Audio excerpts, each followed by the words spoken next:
はい。皆さん、こんにちは。海外在住トレーナーのようです。はい。今日は重量や回数が伸びなくて悩んでいる方向けに動画を撮っています。最近、ソーシャルメディアとか YouTube とか見てると、皆さんのトレーニングノートを始めている方が多いかなと思うので、それは素晴らしいことですし、自分のトレーニングをしっかり評価して、次のトレーニングに結びつけていくっていうのは素晴らしいことだと思います。ただ、僕がちょっと見てると、評価をするときに、トレーニングノートなんで、トレーニングに対しての評価、ノートを取ってる。これは皆さんやられてると思うんですけど、この前提条件に対しての評価っていうところが抜けてるのかなっていうふうに思ってて、で、皆さんノート取られてて、今週はベンチプレス、100キロ10回できたと。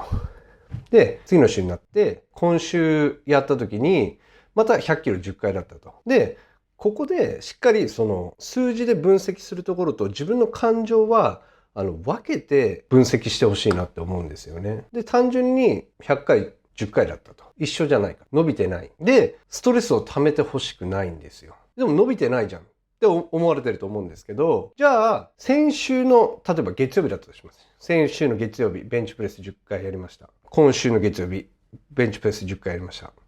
ここでトレーニングは分析しっかりやられてると思います。素晴らしいです。ただ、前提条件一緒だったかなってことを考えてほしいんですよ。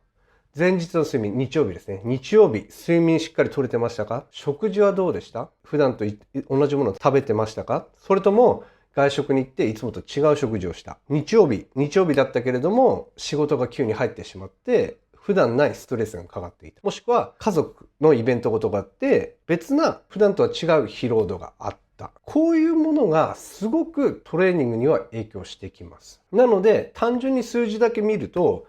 100回10回変わってないじゃん。成長してないじゃん。じゃなくてここの前提条件によってここのパフォーマンスも変わってくるんだよっていうことを考えてほしいんですよね。例えば、先週はしっかり休めて、しっかり食事も取れて、だから100回、10回できた。今週に関しては、睡眠あんま取れなかった。急に仕事が入って出社しなくちゃいけなくなったと。疲れていた。精神的にも肉体的にも。で、100キロ10回上げれてるんであれば、それは素晴らしいですよ。これに関しては。条件悪いのに、前提条件が悪いにもかかわらず、同じパフォーマンスを出せたってことは、もうむしろこれは成長してます。こういうふうにしっかりと分析するところと、トレーニングにはやっぱりしっかりね、気持ちで臨んでほしいんですよ。僕も野球部出身なんで、根性論で育ってるんですよ。気持ちがあれば何でもできる。気持ちがなければトレーニングなんか追い込めないっていう、そういう古い考えのもと伝えられてきた人間なんで、もう根性論大好きというか、根性論あってのトレーニングだと思ってるので、結構こういう解説動画を上げてるので、めちゃくちゃ理論派なのかなって多分思われてるかもしれないんですけど、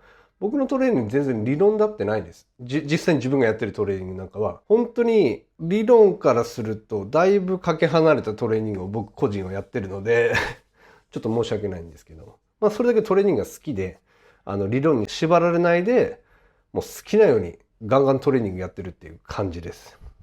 ちょっと話脱線してしまったんですけど、しっかりと分析をすることが大事になってきます。トレーニングに関しては気持ちしっかり追い込む、やりきる、負けない。そういう気持ちで臨んでもらって構わない。それが素晴らしいことです。必要なことです。でも、一旦終わったら、分析の段階になったら、そこの感情論っていうのは一旦外に置いといて、ちゃんと分析してほしいなって思います。そこで、同じ10回だった。これが3週続いてる。ストレス溜まりますよね。伸びてないじゃん。強くなってないじゃん。進化してないじゃん。何やってんだろう俺。でも、これ前提条件まで加味してくると、あれ？寝てない割に同じ回数できてるぞとか、食事ちょっと乱れてた割に同じ回数まで持っていけたぞとか、そういう分析ができてくると、なんていうんですか、いい意味で気持ちに余裕が出るというか、ストレスをためないで自分のトレーニングを正しく分析していけるんじゃないかなっていうふうに思います。で、同じ10回でもいろんな10回があるんですよ。最後の3回ちょっとフォームが乱れた。最後の3回、挙上スピードが遅くなった。でも、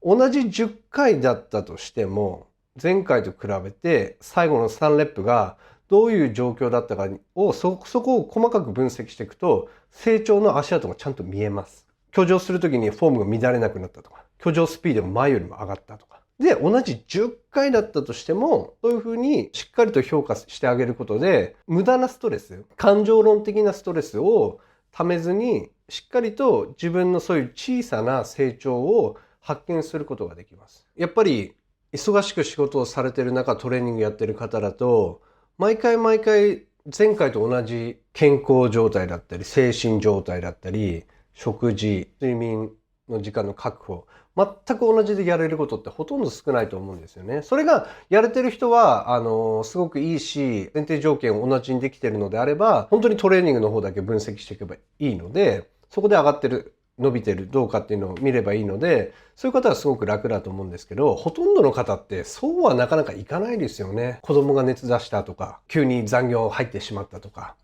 そういう方多いと思うので、自分に厳しくするところ、